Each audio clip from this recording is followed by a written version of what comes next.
नेपालमा शनिबार कोरोनाका नयाँ संक्रमितभन्दा निको हुनेको संख्या धेरै, थप 2,08,000 अस्ट्राजेनेका खोप काठमाडौँ आइपुग्यो। 28 वर्षदेखि घर जग्गा र सम्पत्ति कर नतिर्ने करदाताबाट असुल गर्न काठमाडौँ महानगर पञ्चबाजासहित टोल टोलमा जाने। कोरोनाको प्रभाव बजारमा क्वाटी र जनैको व्यापार घट्यो। ओली र नेपाल दुवैको समर्थनमा मुख्यमन्त्री बनेको अष्टलक्ष्मी साक्यको भनाई। रसाकसीका 20 भानुदेउवा प्रधानमन्त्रीको प्रमुख स्वकीय सचिव नियुक्त। आफूले गरेको कारबाहीप्रति जवाफदेही हुने तालिबानको प्रतिबद्धता। 150 जना भारतीयसँग सोधपुछ। सामाजिक सञ्जालमा समर्थन गर्ने 14 जना पक्राउ। र ओमानमा हुने त्रिकोणात्मक सिरिजका लागि 17 सदस्यीय नेपाली टोलीको घोषणा। साफ च्याम्पियनसिप फुटबलको खेल तालिका हेरफेर। नमस्कार, दाक्सु टिभीको अफिसियल युट्युब मार्फत प्रसारण भइरहेको दिनभरको मुख्य खबरमा स्वागत छ। म गोमा परियार। हामी हरेक दिन तपाईमाझ ताजा बुलेटिन लिएर उपस्थित भइरहेका छौं। हाम्रो ताजा बुलेटिन सुन्न र हेर्नको लागि दाक्सु टिभीको अफिसियल युट्युब च्यानललाई सब्स्क्राइब गरी बेल आइकन थिच्न नबिर्सनुहोला। अब खबर विस्तारमा।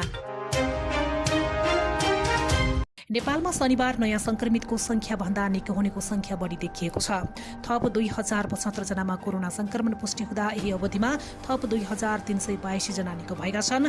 देशभरका विभिन्न प्रयोगशालामा गरिएको 7,703 जनाको पीसीआर परीक्षणमा 1,424 र 5,372 जनाको एन्टिजन विधिबाट गरिएको परीक्षणमा 651 जनामा संक्रमण पुष्टि भएको स्वास्थ्य तथा जनसंख्या मन्त्रालयले जनाएको छ।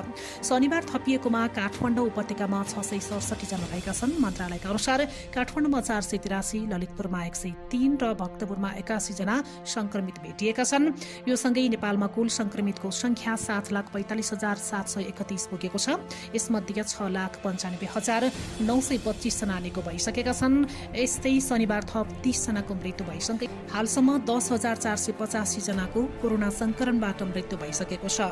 हाल देशभर सक्रिय संक्रमितको कुल संख्या 39,321 रहेको छ, जसमध्ये 36,015 जना होम आइसोलेसन र 3,306 जना संस्थागत आइसोलेसनमा रहेका छन्। 423 जना क्वारेन्टाइन, 718 जना आइसियु र 166 जना भेन्टिलेटरमा रहेको मन्त्रालयले जनाएको छ। यस्तै पछिल्लो 24 घण्टामा 63,963 जनाले खोप लगाएका छन्। हालसम्म 49,35,056 जनाले 1 डोज खोप लगाएका छन् भने 38,35,608 जनाले पूर्ण मात्रा खोप लगाइसकेका छन्। यसैबीच जापानबाट शनिबार थप 2,08,700 डोज एस्ट्राजेनेका खोप नेपाल आइपुगेको छ। जापानले कोभ्याक्स संयन्त्र मार्फत उपलब्ध गराउने भनेको 16 लाख डोज मध्येकै हिस्साबाट उक्त मात्रा खोप काठमाडौँ आइपुगेको हो। यसअघि 9 लाख डोज खोप आइसकेको छ। बाँकी रहेको खोप 7 गते नेपाल आइपुग्ने जापानी दूतावासले जनाएको छ।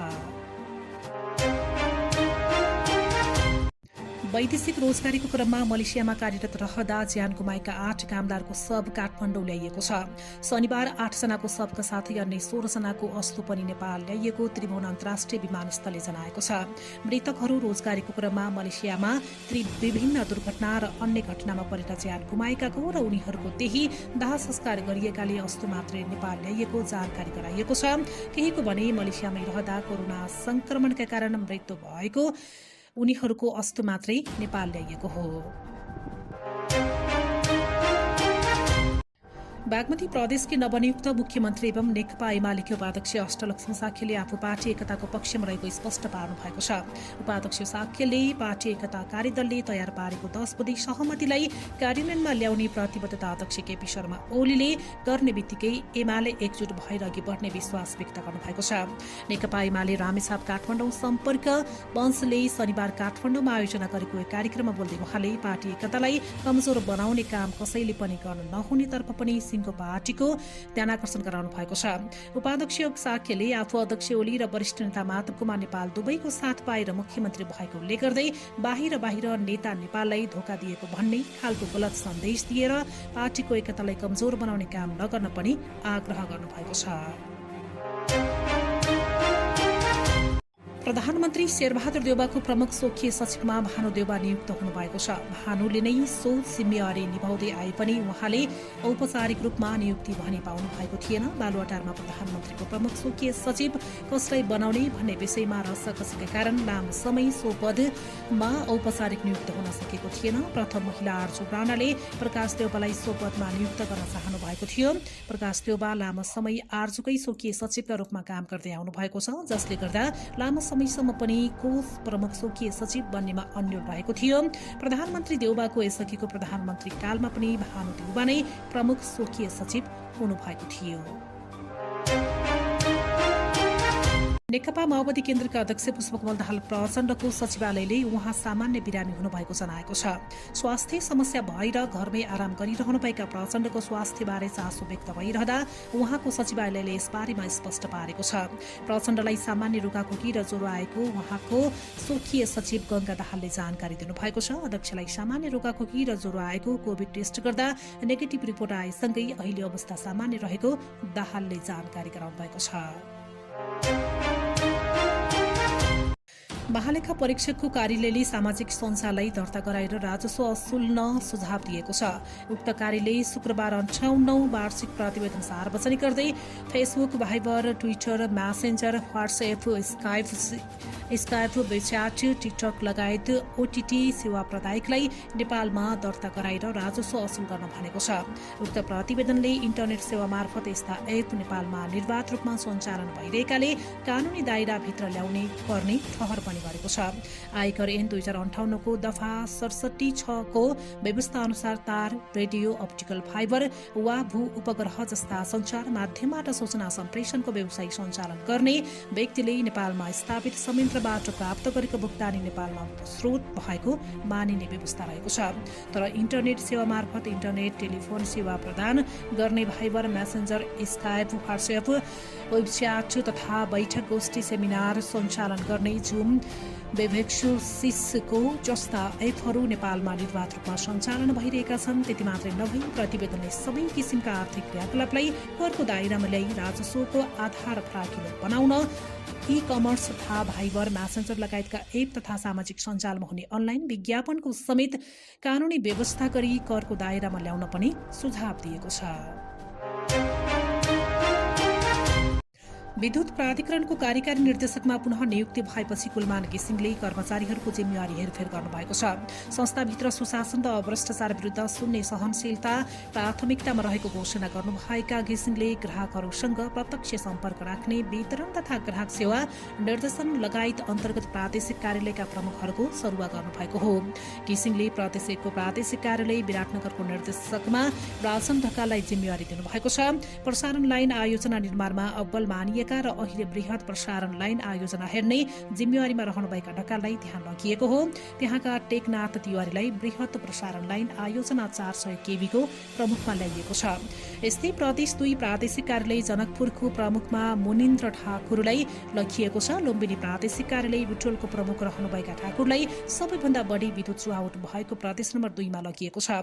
उता जनकपुर कार्यालयका प्रमुख चन्द्रशेखर चौधरीलाई प्राविधिक सपोर्ट विभागमा सरुवा गरिएको छ।